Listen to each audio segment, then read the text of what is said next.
1 Roi chapitre 7. Salomon te bâti un palais pour lui-même tout. Li prend 13 ans pour le finir. Verset 2. Li bâti un kay yo rele Rakbois pays Liban. Li te gen 150 pieds longueur.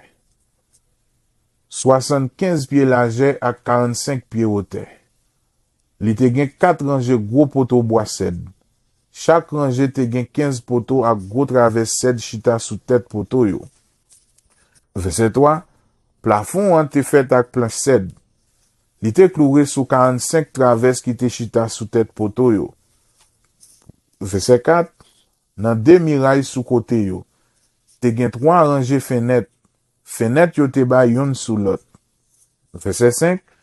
Porte yo ak fenêtres yo te carré. Te gen 3 rangées fenêtres sous chaque bord, yon en face l'autre. Verset 6. Li bâti yon lot gros pièce yo rele chambre poteau yo.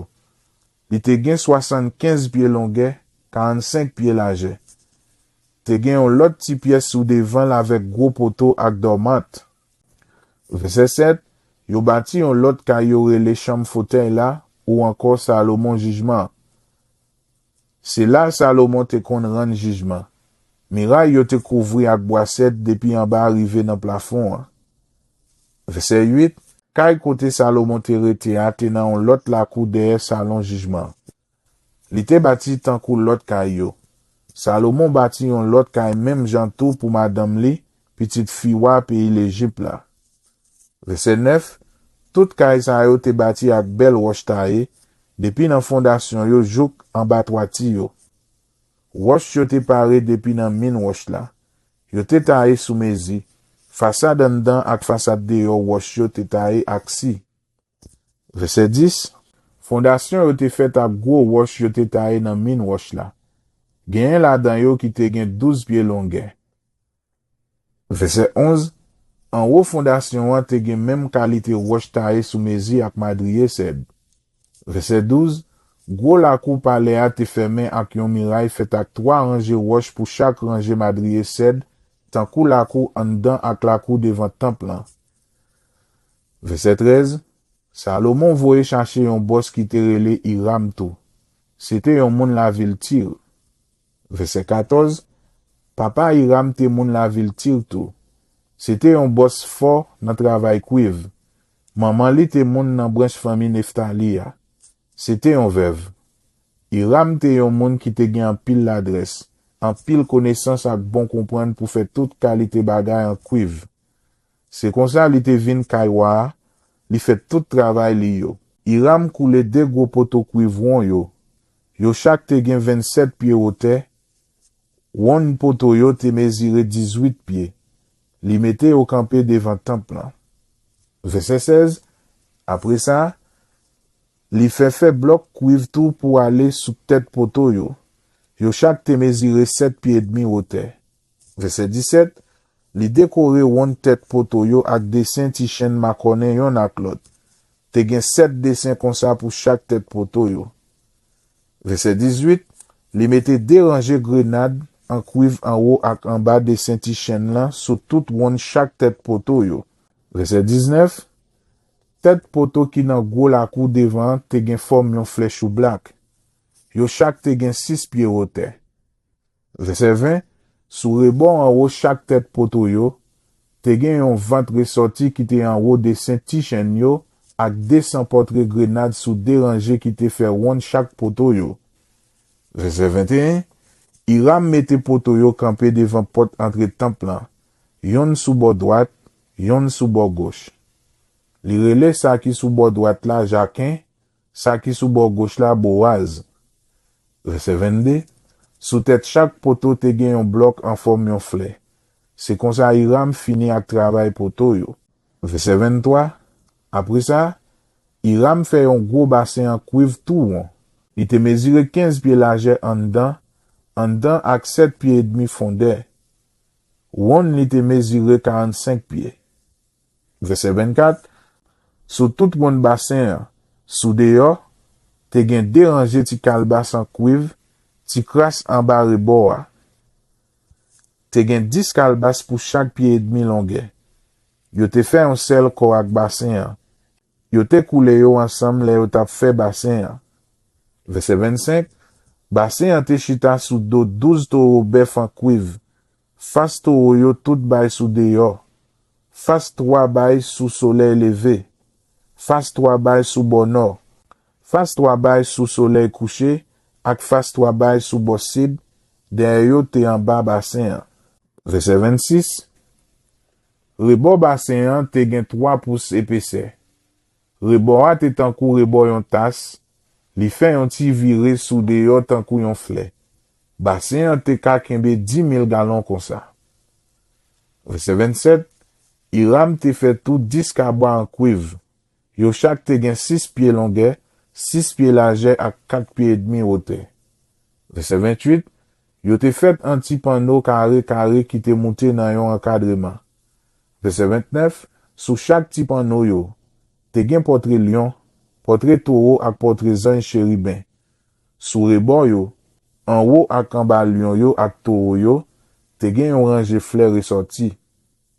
Verset 30, chaque cabwa te gen 4 roues en cuivre ak l'essier en cuivre tout. Dans 4 coins yo te gen yon épaulement en tout 4 pour kembe bassin lan en place. Épaulement yo te décoré ak yon rangé fleurs chaque bord. Verset 31, en haut chaque cabwa te gen yon encadrement tout rond pour bassin yo. Encadrement te gen 18 pouces largeur en dedans. Li te gen dessin sous tout col. Parti en haut cabwa te carré, li pat rond. Verset 32, ou yo te gen 25 pouces hauteur. Yo te en bas panneau yo. L'essier ou yo te fait un seul pièce ak res cabwa. Verset 33, ou yo te tankou rouche à la guerre. Pen yo, jant yo, rayon yo, l'essier yo, tout te fait en cuivre. Verset 34, 4 épaulements qui te nan coin en bas chaque cabwa yo te fait un seul pièce ak châssis cabwa. Verset 35, partie plate en haut cabwa te décoré ak yon ronde 9 pouces hauteur qui te fait rebord ouverti ya. Épaulements qui te nan coin en haut yo ak panneau yo te fait un seul pièce ak cabwa. Verset 36, yo te décoré panneau yo ak épaulement yo ak portrait ange chérubin, portrait lion ak portrait pied palmis, tout côté yo te joindre yon ti espace, ak flèche sous tout ronde là. Verset 37, c'est comme ça Hiram te fait 10 cabwa yo. Yo tout te fait même genre, même forme, même grosseur.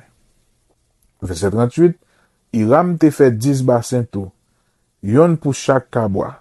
Chaque bassin te mesuré 6 pieds largeur, yo chaque te kembe 200 gallons comme ça. Verset 39, li mette 5 cabwa sous bord sud temple, l'autre 5 yo sous bord nord. Gros bassin cuivre la même, li mette sous bord droite temple dans coin sud-est là. Verset 40, Hiram te fait plateau pour san, pelle ak kivette. C'est comme ça li te fin fait tout travail Salomon te mandel fait pour temple Seher.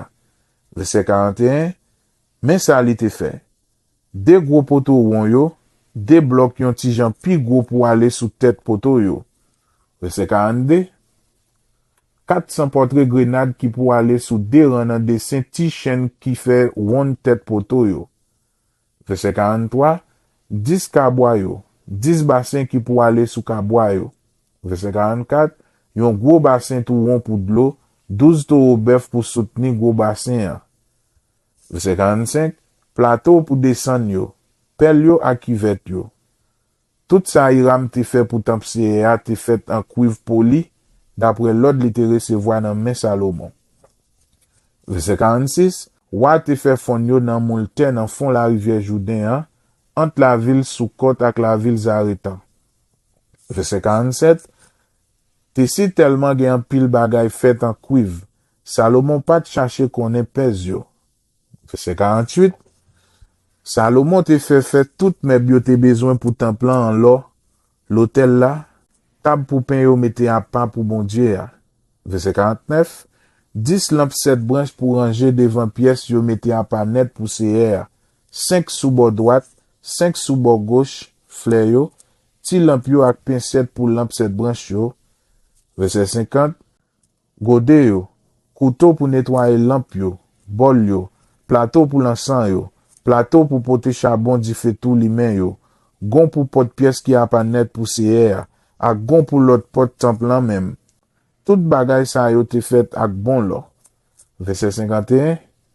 Le roi Salomon te fin fait tout travail pour bâtir temple CR. Li fait yo porter tout argent ak tout lo David, papa te offri bay CR ensemble ak tout l'autre bagay li même li te bay, li fait mette yo dans chambre trésor temple là.